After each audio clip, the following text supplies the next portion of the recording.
To wrap up Star Wars month, I thought I'd go ahead and start reviewing the movies. And since it's the first year I decided to do Star Wars month, I thought I'd go ahead and start reviewing the very beginning of the saga. Oh, please don't. For as well loved as the original trilogy is, the prequel trilogy gets just as much hate. You know, there is reason for that. Well, yeah, there is plenty of reason to that, but that's a topic for a series of videos. But today I'm just going to go ahead and go over the plot of this movie. Of what plot there is? Speaking of which, a plot in a sentence. A shadowy figure convinces a surprisingly well-armed trade federation to invade a small planet. That's it. They only fight over one planet. Yeah, the original Star Wars movies was a war to determine the fate of an entire galaxy. Unfortunately, the first movie here is just debating the fate of a small planet. And a planet that's, even the main characters have determined that's too remote and small and out of the way to make a much difference in the galaxy. They are setting up a lot of stuff for the other movies though. Yes, but it kind of makes it so that there's not a whole lot going on in this particular movie. And like I said before, the analysis of the Star Wars prequels can take up quite a few videos that I could do, but not right now. The movie starts out with the flash of the Star Wars logo and the text scrawl of setting up the plot of the movie. I kind of got emotional when the fanfare started and the text started scrolling. I haven't watched any of the Star Wars movies in quite some time. My brother and I, we used to watch. Back when we were kids, we had the VHSs. We'd stay up all night. We'd put one in and then watch it, and then put the next one in. It was something I haven't done in a long time. And back when they were releasing them, we always said when they get all 6 movies out, we should just watch them all in a row like we used to, but we just never got around to it. Yeah, but anyway, the text scroll of the Star Wars opening says that the Trade Federation, led by Newt Gunray, is kind of pissed off because the Galactic Senate started making new taxes on the trade routes. And since they're pissed off about it, they decided to do a blockade around a small planet and then decide to invade it. But again, the text characters are keep saying that this is a small planet. There's no defenses of this planet. So it's like, why are you invading this planet? And they never address that. The Federation aliens are tall gray. No, I say tall gray aliens. I know there's a group of fictional aliens called the Greys, but they're not these guys. They're taller, more built, red eyes. But they're described as cowards and kind of they don't want to fight themselves, so they have a droid army, a really big droid army. Just for, if you consider it's just supposed to be traders and merchants and stuff like that. But the guy that's really in charge is a guy called Darth Sidious, and he convinces them to invade the planet. He's the guy that's pulling the strings behind the Trade Federation. But more on him later. Is that who the Phantom Menace is? That really isn't explained very well. He's pretty much, every time they show up, every once in a while they'll cut to the Newt Gunray telling the guy, the Darth Sidious, that the planet they're invading still being invaded. It's like not really much point to cutting back to this guy because he's pretty much just kind of there to remind us, oh yeah, this planet's getting invaded, because main characters are off the planet most of the movie. So, but again, more on that later. But the Senate, the Chancellor of the Senate had sent 2 Jedi to resolve the blockade and try to negotiate a peace between the Federation and the planet of Naboo. But as soon as they get there, the Droid Federation decides to invade anyway. So it's not really I don't know.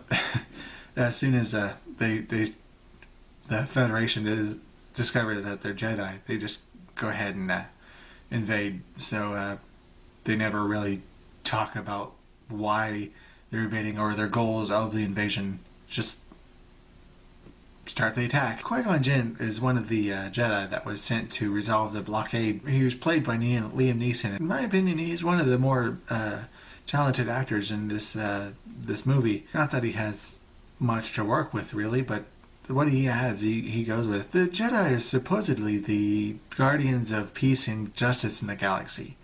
And as a guardian of peace in the galaxy, he goes lying, cheating, stealing, killing across the galaxy. I'm okay with that. Well, you would be, wouldn't you? Qui-Gon Jinn and his apprentice Obi-Wan Kenobi. Obi-Wan doesn't have much to do in this movie. Every once in a while he'll have a smart aleck remark or just kind of reactionary remark, but doesn't really do anything. There's really no point for him to be there most of the time. He's just kind of hanging along. He just says something every once in a while just to prove he's awake. They're always in pairs of two. So when Qui-Gon went in, they sent his apprentice with him. So and they were there to try to negotiate a peace, but as soon as they get there, the invasion begins anyway. So kind of they're kind of pointless to be there. But as soon as they get on the planet, they run into a. They were trying to warn the Naboo, but the droids kind of got there first. But on their way to the Naboo city to warn the Queen or the royal people that there was an invasion, they kind of run into Jar Jar Binks. But I'm going to talk about him more later. But once they run into the royal entourage, they say we got to go. We got to go get some help. So they all just leave the planet. And in their ship, they just fly away. Wow, some blockade. They were lucky they weren't just blown out of the sky. Yeah, plot convenience. It is Star Wars after all. Yeah, they spend a really long time in a subplot about their ship is damaged and they escape from the Naboo planet and they go over to Tatooine. Their ship is damaged. They need a part for it. There's something that really doesn't make any sense about the subplot they spend way too much time on. They're told that it would be cheaper to buy a new ship than it would be to fix the ship they have. And instead of buying a new ship, which would be far more inconspicuous or far less conspicuous, I'm not sure the grammar on that, they stick to this one ship and go into a big thing about how they pick up this Anakin Skywalker kid who has no bearing on the plot whatsoever. He has nothing to do with the plot of this movie. He doesn't do anything in this plot in the movie except for at the very end he gets a lucky shot in at the bad guys at the very end of the movie, makes the end of the movie happen, but all the way up to then might as well not even exist to this movie. I know there's a prophecy to something about this kid is going to do something someday. But to this movie, this kid is completely useless. He did win the pod race to get parts for the ship.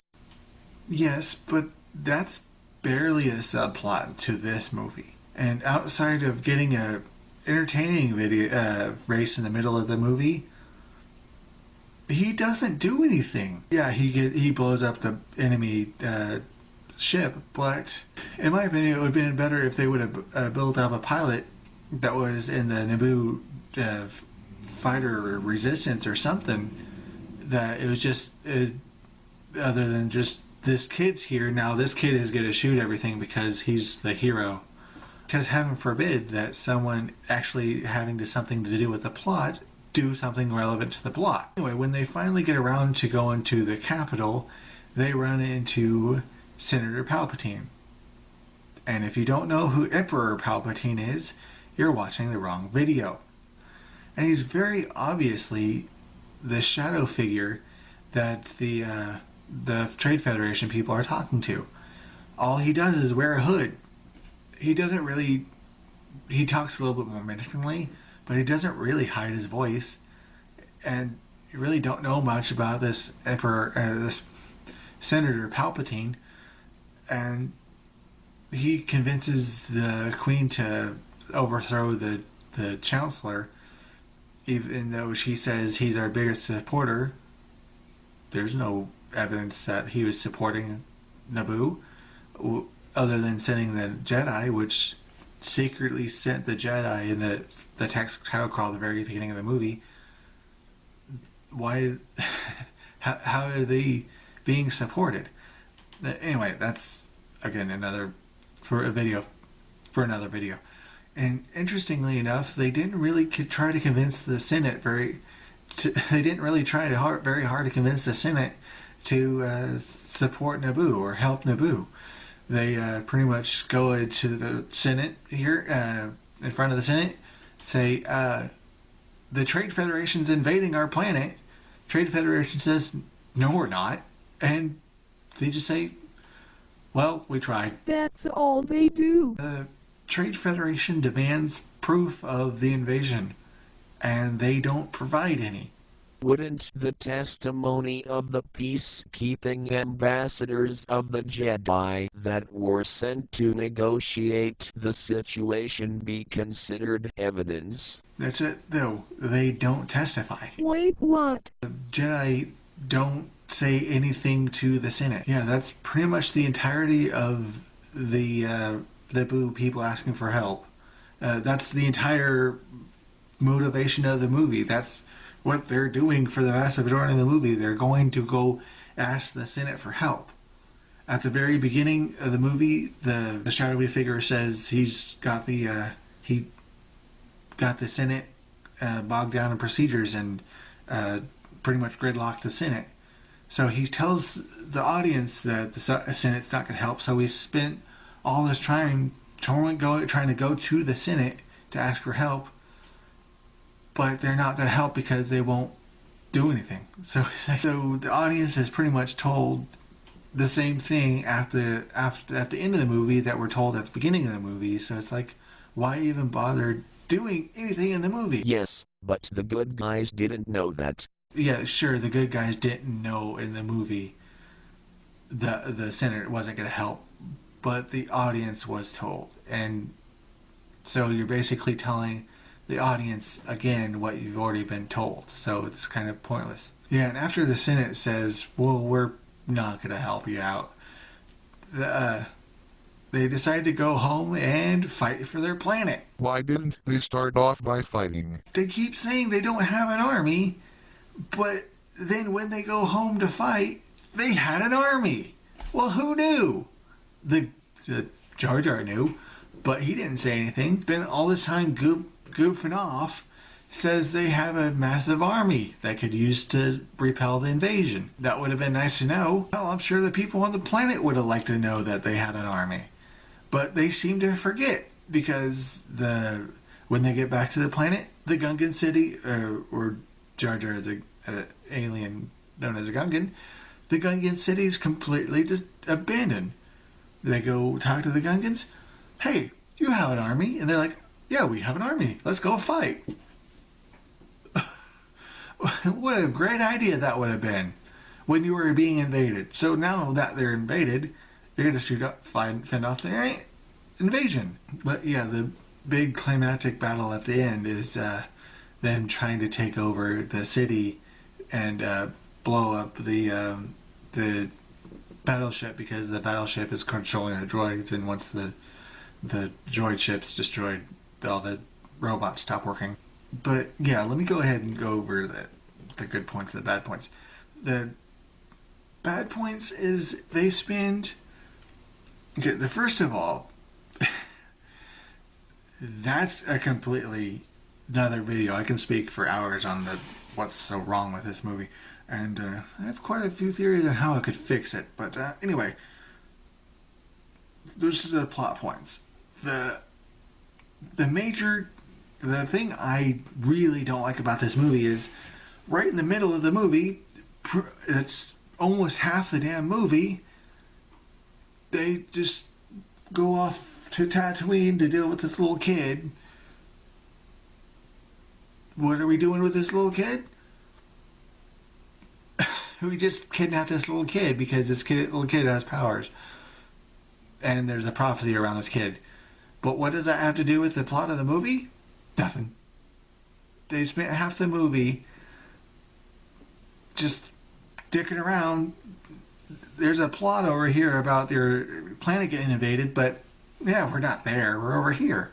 And another thing that I really don't like about the movie is they spend way too long just kind of sitting around waiting for stuff to happen. It's kind of like the beginning of the invasion. The people in Naboo are just kind of sitting there, just kind of feel like they were just kind of waiting for something to happen. And then most of then they introduce a kid. We gotta wait till the pod race now. Oh, that was an exciting race. Now we're gonna wait till we get to Naboo or the Senate. Now we have to wait till we get back to from the Senate. Okay, now we're getting into the battle. It's like you're just all this entire movie. You're waiting to the end of the movie so you can see the climactic battle at the very end of the movie. Yeah, it's a very exciting battle at the end of the movie, but for the most part, you're just waiting for that battle to happen. But let me go ahead and go over the good points in the movie, and there are some good points there, which I think they can make another video. Anyway, but mostly, I'm really surprised that the visual effects, they're still good. They're still good effects. Some things that don't stack up very well, but for the most part, Industrial Light and Magic, they know what they're doing. And the music, oh my God, John Williams knows what he's doing. Yeah, that's the music is amazing. I've always loved the Star Wars music.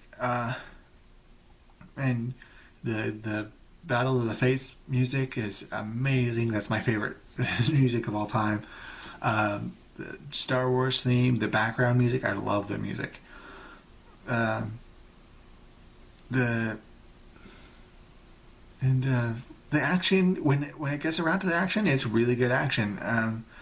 But unfortunately, it's just not enough to carry the movie. When it gets sidetracked for so much, for so long, it's just, there's no point to half the movie. So, I'm going to go ahead and give this movie, I'd say a 2 out of 5. And some people would rate it, I think some people would say that's rather generous. But remember, on my scale, 0 to 5, 2 is they had ideas, they just couldn't pull it off. Just something about the movie they just couldn't pull off. So yeah, I don't know. I haven't seen the other 2 movies in quite some time, so I can't really say how well the movies altogether are. But for the first episode, Star Wars Episode 1, The Phantom Menace, I'm going to give it a 2 out of 5. It just, they had ideas, some of them good, a lot of them bad. They just didn't pull it off. But yeah, that's wrapping up Star Wars month. Hopefully better next month. Next year would be better for Star Wars month. I think I did really good this month, but it could be better. Anyway, thanks for watching. Have a good night.